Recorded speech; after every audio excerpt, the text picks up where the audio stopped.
Cada independência é uma, não existe correlação perfeita entre esses movimentos que ocorrem na América Portuguesa e na América Espanhola. Mas todos eles possuem muitas conexões, eles se influenciaram reciprocamente. Eles não são ambientes completamente isolados, completamente blindados a influências externas. Todos eles se cruzam. Eu quero mostrar uma imagem aqui, né? É a imagem que todos vocês devem conhecer, né? Olha aí, o quadro Pedro Américo, de 1888, né? Conhecidíssimo, manjado, né? E materializa um conjunto de representações acerca não apenas da independência do Brasil, mas da história do Brasil, né? Esse quadro aí, então, está lá no Museu Paulista, conhecido vulgarmente como Museu do Ipiranga, que é um museu aqui da USP, né? E tem uma sala lá onde esse quadro aí é a menina dos olhos dos visitantes.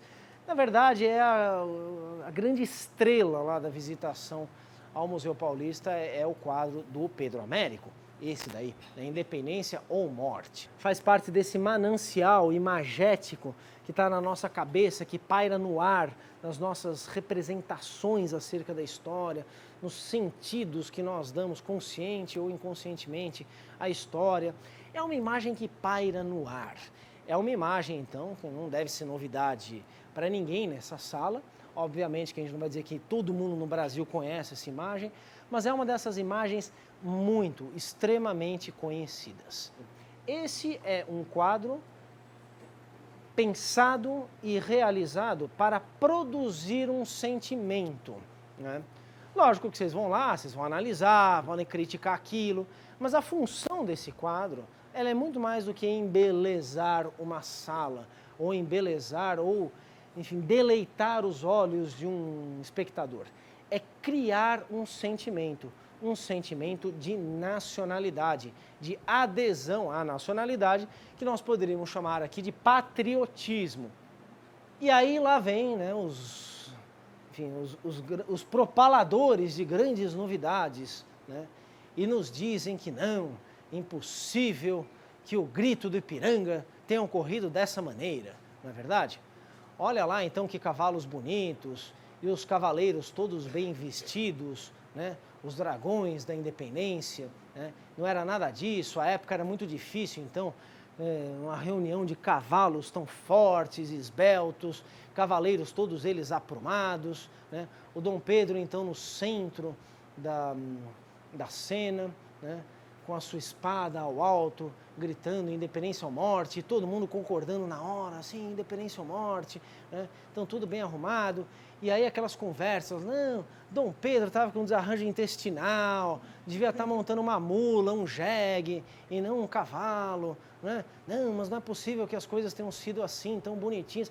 Gente, não tem novidade nenhuma nisso, né? Sabe aqueles papos assim meio de professor de cursinho, né? Olha que grande novidade, né? A independência não foi dessa maneira. Mas nem o Pedro Américo achava que essa independência tinha sido dessa maneira, né?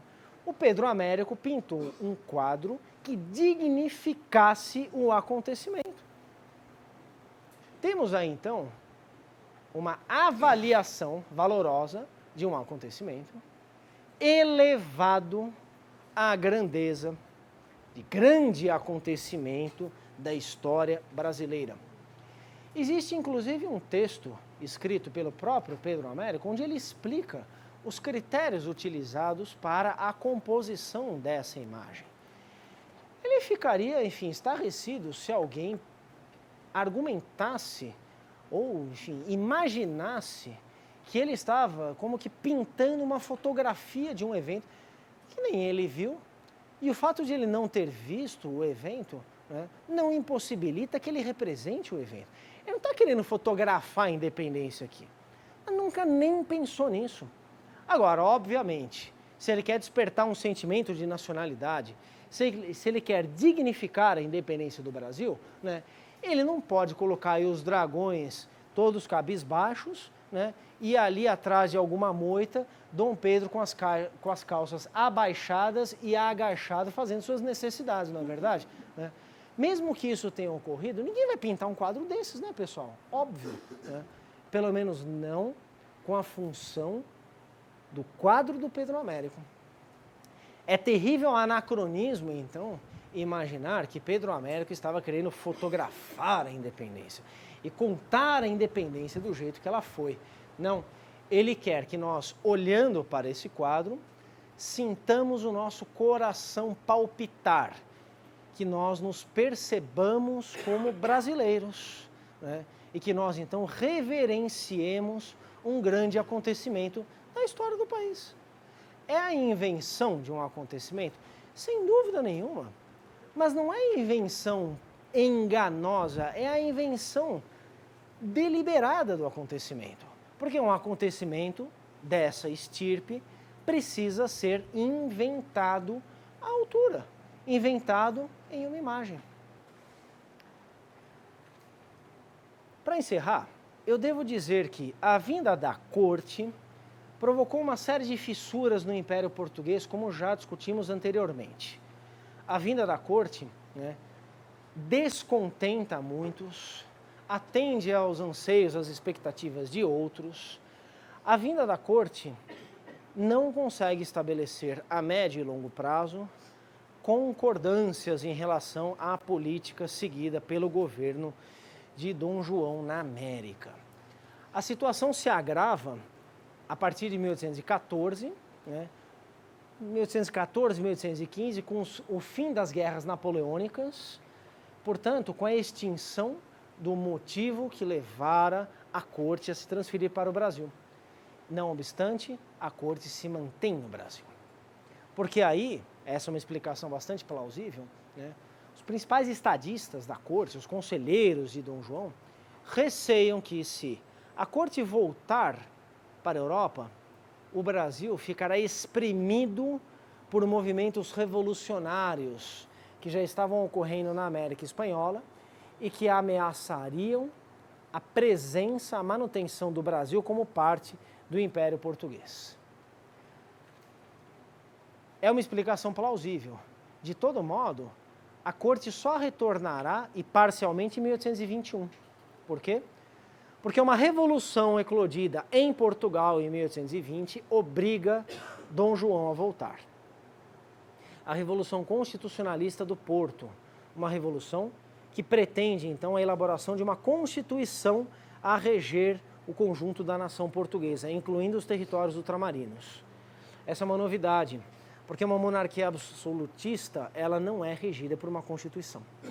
A introdução, então, desse dispositivo constitucional em projetos políticos da época mostra o avanço de conteúdos revolucionários, em última instância advindos da própria Revolução Francesa, que os próprios revolucionários constitucionais portugueses detestavam. Isso é um sinal de novos tempos, né?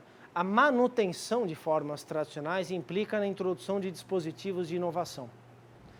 Uma conjuntura revolucionária, ela é caracterizada, né, pelo deslocamento das posições tradicionais, mesmo com a tentativa de manutenção das posições tradicionais. Nada está mais no seu devido lugar, as coisas estão todas se movendo. E mesmo quem quer conservar a ordem precisa mexer nessas posições, e ao mexer introduz novidades. É uma contradição inerente à própria transferência da corte. Qual que era o objetivo dela? Manter a integridade do Império Português, não era isso? Mas ao fazê-lo, né, a transferência da corte mexe na integridade do Império Português. Provoca fissuras, provoca tensões que não existiam anteriormente.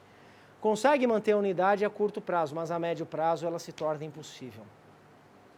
Essa Revolução Constitucional, então, portuguesa de 1820, obriga o retorno de Dom João a Portugal, mas Dom João, imbuído daqueles temores anteriormente aventados de que o Brasil se perdesse, né, de vez, deixa aqui o seu filho, na condição de príncipe regente.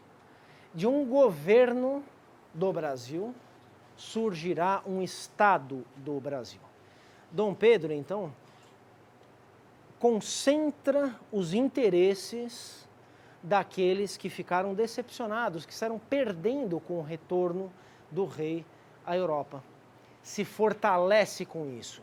E rapidamente, ao longo de 1821 e de 1822, um governo português do Brasil se torna a base para a formação de um Estado do Brasil, o que significa, então, a independência. Tudo bem, pessoal? São projetos, são alternativas, são lutas, são disputas. É gente que leva melhor, é gente que leva pior, porque ninguém tem certeza precisa do que fazer.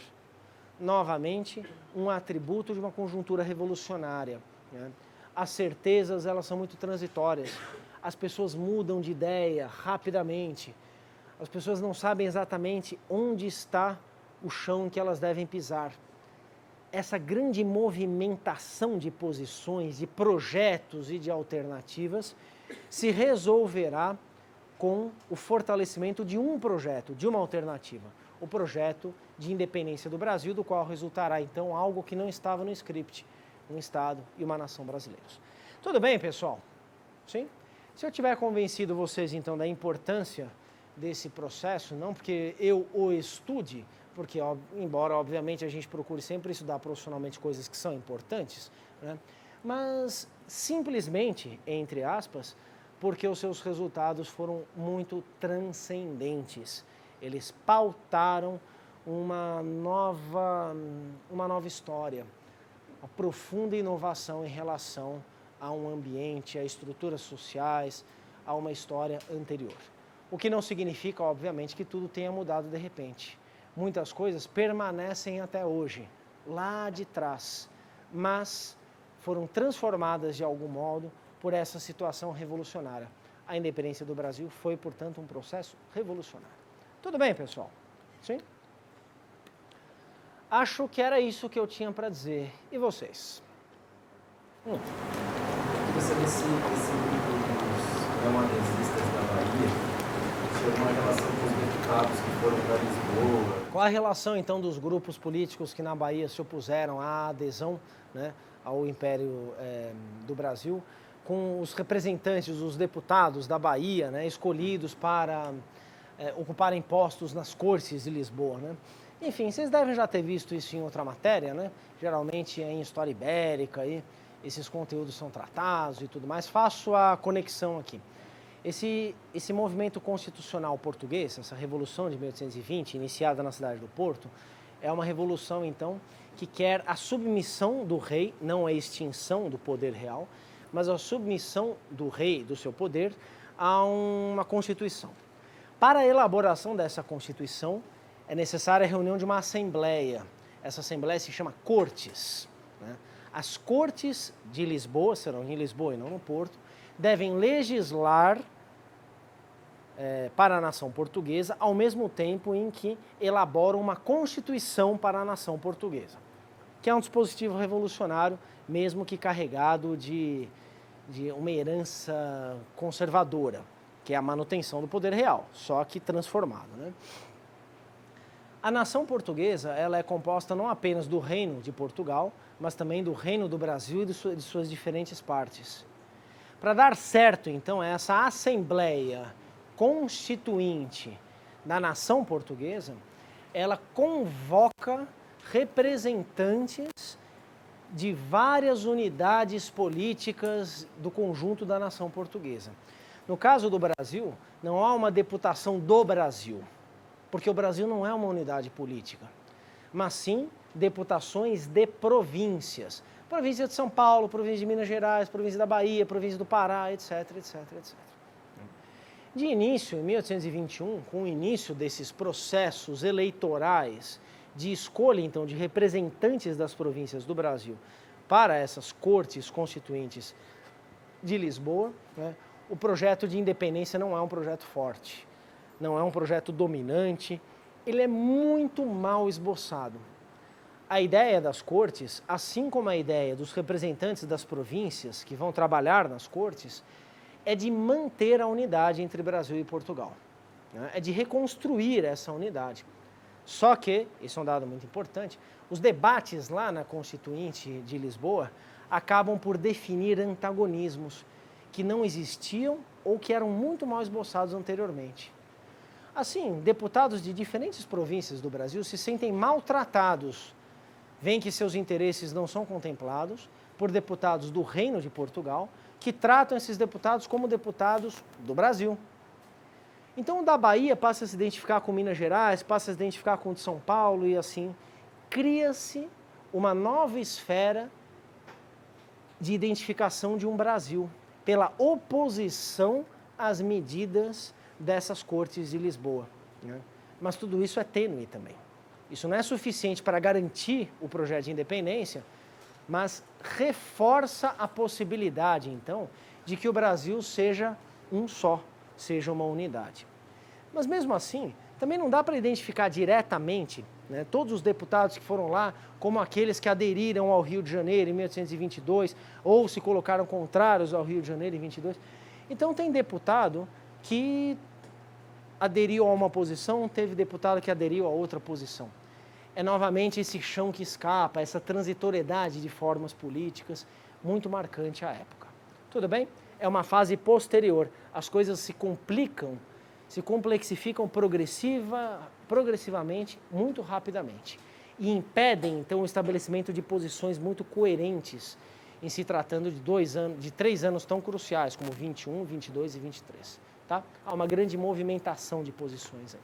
Gente que muda de ideia e tudo mais. Ok? Diga. Também não ficou claro se há ou não uma relação de dependência entre o conceito de nação e Estado durante o contexto de independência. A Caroline pede para eu desenvolver melhor, então, essa relação entre Estado e nação no contexto de independência. Afinal de contas, existe uma relação necessária, imprescindível entre essas duas coisas, já que eu disse que as duas são diferentes, né? Desenvolvo um pouco em termos históricos gerais, até teóricos, eu diria, e fecho com o caso específico da independência do Brasil, tá bom? Veja, nem toda nação aspira à construção de um Estado. Por vezes, nações não têm Estados e nem querem formar Estados. Por vezes, Estados não correspondem plenamente a nações. Existem Estados que são plurinacionais, né? Então, Estados que contemplam uma diversidade de nações. Nem todo Estado corresponde a uma única nação. Nem toda nação tem um Estado ou pretende formar um Estado. Existem nações sem Estado e existem Estados de muitas nações, ou de várias nações. Tomemos um exemplo, Iugoslávia, na época do comunismo. Sim. Morreu Tito, depois de um tempo, aquilo lá entrou em colapso. A rapidez com que a Iugoslávia se desintegrou denunciou a existência de um Estado que não conseguia unificar plenamente uma diversidade nacional muito grande.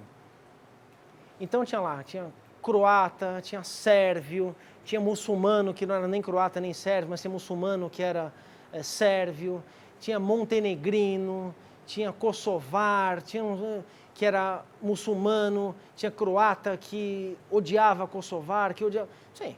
Então, uma diversidade de formas de identificação nacionais, né, que não foram deixadas de lado em prol de uma nação iugoslava que não chegou a existir.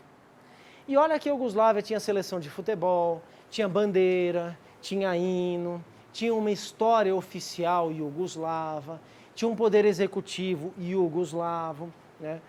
Mas essa nação iugoslava nunca foi capaz de se sobrepor a uma nação croata ou a uma nação sérvia. Sim? Pronto. A coisa degringolou muito rapidamente. Está claro esse exemplo? Né? Por outro lado, né, nós podemos argumentar convincentemente de que os Guarani que habitam no Paraguai, eles formam uma nação.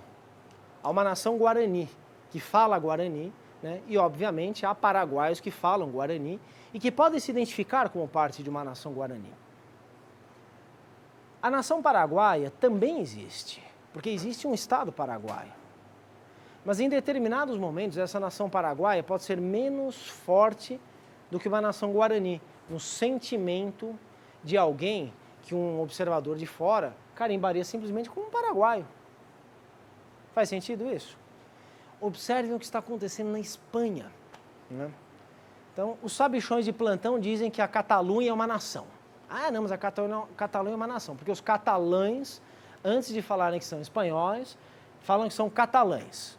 Ah, e a Catalunha tem até um time de futebol, que é o Barcelona, né? Isso aí.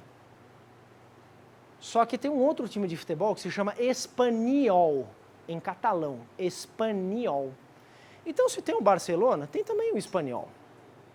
Os sentimentos nacionais na Catalunha são muito contraditórios. Faz tempo que a Catalunha é parte da Espanha, né? Então, não existe, enfim, um Estado nacional catalão, mas existe uma organização política com uma forte autonomia, como acontece com outras comunidades na Espanha, que o nome é esse. Comunidade valenciana, comunidade galega, enfim, comunidades que são autônomas, mas que integram um mesmo Estado, o Estado espanhol. Aí vem a crise do capitalismo, aí vem a crise da zona do euro, aí vem essa crise econômica e social terrível, né? Que começou em alguns países mais periféricos da Europa e que agora começa a atingir o centro, né? E ao chegar ao centro, passa por Itália e passa por Espanha. E aí, há um mês atrás, enfim, milhares de catalães ou espanhóis, enfim, vão às ruas em Barcelona pedir a separação da Catalunha em relação à Espanha. Se a Catalunha virar um Estado separado da Espanha, a nacionalidade espanhola não vai mais fazer sentido para a maioria dos catalães. A nacionalidade catalã, que já existe, ela se sobrepujará à nacionalidade espanhola, que também existe. Então veja, Caroline e demais, que eu estou brincando aqui com dois fenômenos, estou manipulando, porque com essas coisas não se brinca, estou manipulando aqui duas dimensões da realidade, um Estado e uma nação. Mas se a gente ignorar solenemente, então, a história do Estado na Espanha, na Catalunha, a gente não vai entender a identidade catalã. E vice-versa. Sim? São coisas distintas, porém correlatas. O que isso tem a ver com a independência, então? Não existia uma identidade nacional brasileira, não existia um Estado nacional brasileiro antes da independência. Sim, mas existia um reino do Brasil desde 1815. Mas existia uma ideia de Brasil desde o século XVIII. Estavam lá, estavam disponíveis. O que fazer com isso? A ideia é romper com Portugal. Para isso, organizar um Estado. O Estado, então, vai criar a nação brasileira? Em parte, sim, mas em parte, não. Porque só é possível propor, então, a separação do Estado se os deputados das províncias que foram lá percebem, entre aspas, que eles são parte de algo comum. Cria-se uma alteridade, uma diferença em relação a Portugal, que é no plano identitário e não no plano estatal. Mas são as duas coisas ao mesmo tempo. Só pode existir um Estado brasileiro, só pode ser criado um Estado brasileiro, porque há um jogo identitário que favorece isso. Só poderá existir uma nação brasileira porque há um jogo político institucional que também favorece isso. Então não se trata de dizer o que veio antes e o que veio depois, né? O grande Eric Hobsbawm, falecido recentemente, escreveu um livro clássico sobre a questão nacional, né? Nações e Nacionalismo desde 1780. Um grande livro, importantíssimo, muito influente. O Hobsbawm diz o seguinte: as nações modernas são criações do Estado, via nacionalismo, né? Os Estados vêm antes das nações. E um instrumento, então, de forja dessas nações é algo que o Estado manipula, nacionalismo. Essa é uma equação sedutora, tremendamente simplista, redutora. Há muitos casos em que esse Estado só pode criar a nação porque já existem elementos nacionais anteriores, tá? Para complexificar, então, o esquema do Hobsbawm, que é um esquema muito influente, mas que, digamos, é uma proposta de interpretação desse tipo de fenômeno no qual eu estou tocando aqui.